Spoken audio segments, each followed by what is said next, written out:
Agar semua itu bisa mengerti hakikat sesungguhnya dari berpuasa. Tidak hanya berpuasa untuk menahan lapar dan haus, tapi untuk mendekatkan diri kepada Allah Subhanahu wa taala. Faham teman-teman? Jadi jangan. Assalamualaikum warahmatullahi wabarakatuh. Waalaikumsalam warahmatullahi wabarakatuh. Hadratul Mukarramin wabil khusus pimpinan Pondok Pesantren Nahdlatul Tulab, yakni KJ Muhammad Ibnu Wafi and his big family alladina sami'nahum wa ta'nahum, dan juga para jajaran asatid wal ustadzah yang ada di Pondok Pesantren Nahdlatul Tulab, yang tidak bisa saya sebutkan namanya satu persatu, tapi tidak mengurangi takdim saya terhadap beliau. Dan juga tidak lupa pula kepada adik-adik dan kakak-kakak serta teman seperjuangan yang saya cintai.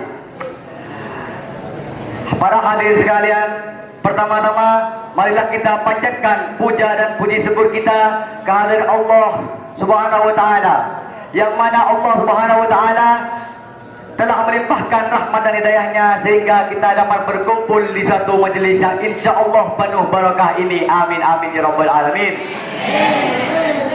Yang kedua kalinya, selawat serta salam semoga tetap tercurah limpahkan kepada junjungan kita, Nabi besar, Nabi akhir zaman, Nabi revolusi dunia, Nabi Muhammad sallallahu alaihi wasallam, yang mana Nabi Muhammad sallallahu alaihi wasallam telah membawa kita dari alam jahiliyah, alam kebodohan menuju ke alam terang benderang, alam ilmiah dengan ajaran agama Islam wal iman. Ya ayyuhalladzina amanu kutiba alaikumus siyam kama kutiba alal ladzina min qablikum la'allakum tattaqun. Para hadirin sekalian, para teman-teman sekalian, adik-adik dan kakak-kakak sekalian, sudah kita ketahui bahwa tujuan dari berpuasa adalah untuk mencapai derajat takwa. Apa itu takwa?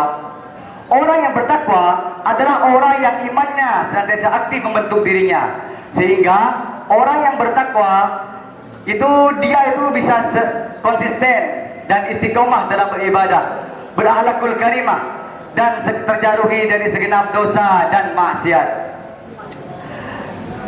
Teman-teman, sudah saya ketahui banyak orang yang sudah berulang kali berpuasa setiap tahunnya, bahkan ada yang berpuluh-puluh kali berpuasa, namun derajat takwa sungguh jauh dari kehidupannya. Imannya belum aktif, ibadahnya tidak istiqomah, dan akhlaknya jauh dari kata mulia. Dan perbuatan dosa dan maksiat selalu mengotori dirinya. Yang dia dapat dari berpuasa setiap tahunnya hanyalah lapar dan haus saja. Mereka tidak mendapatkan imbalan yang sesungguhnya dari melaksanakan ibadah puasa di bulan suci Ramadan. Teman-teman, saya mau tanya, kenapa bisa demikian teman-teman? Karena tidak sedikit dari manusia atau orang di muka bumi ini, mereka beranggapan bahwa puasa hanyalah untuk menahan hawa nafsu pada saat bulan Ramadan saja. Ketika bulan Ramadan telah usai, bulan Ramadan telah selesai, mereka kembali dikendalikan oleh hawa nafsunya. Mereka dikendalikan oleh hawa nafsu, bukan mengendalikan hawa nafsunya. Sungguh ironis sekali teman-teman. Jika contoh tadi terjadi kepada diri kita, menganggap bahwa puasa hanyalah untuk menahan lapar dan haus saja, maka sungguh sangat memprihatinkan. Kenapa teman-teman?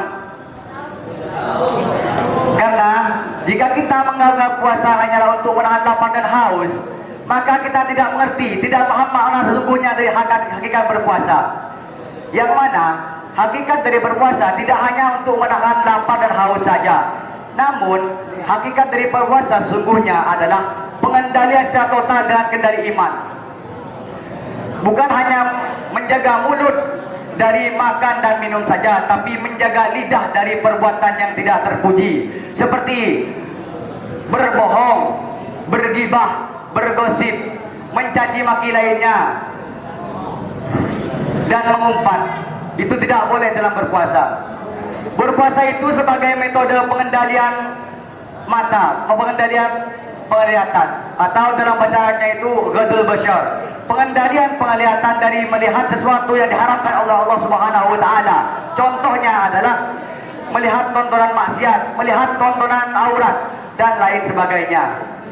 Tidak hanya itu, puasa juga adalah pengendalian dari kaki dan tangan dari melakukan sesuatu yang tidak diridai oleh Allah Subhanahu wa taala, seperti adalah mencuri dan menggosok barang yang bukan milik kita. Itu semuanya tidak boleh di dalam berpuasa.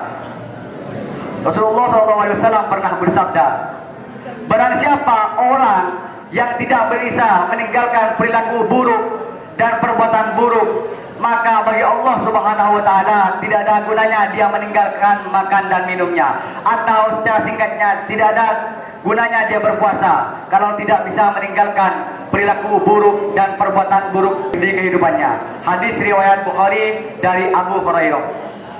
Jadi teman-teman, hakikat berpuasa bukan cuma untuk menahan haus dan lapar saja, tapi mengendalikan seluruh tubuh, dari mata, pendengaran, dan kaki dan tangan dari perbuatan tercela lainnya. Demikianlah hakikat puasa yang bisa saya sampaikan. Semoga kultum pada sore hari ini bisa memberikan manfaat kepada kalian semua. Semoga kalian semua itu bisa mengerti hakikat sesungguhnya dari berpuasa. Tidak hanya berpuasa untuk menahan lapar dan haus, tapi untuk mendekatkan diri kepada Allah Subhanahu wa taala. Faham teman-teman?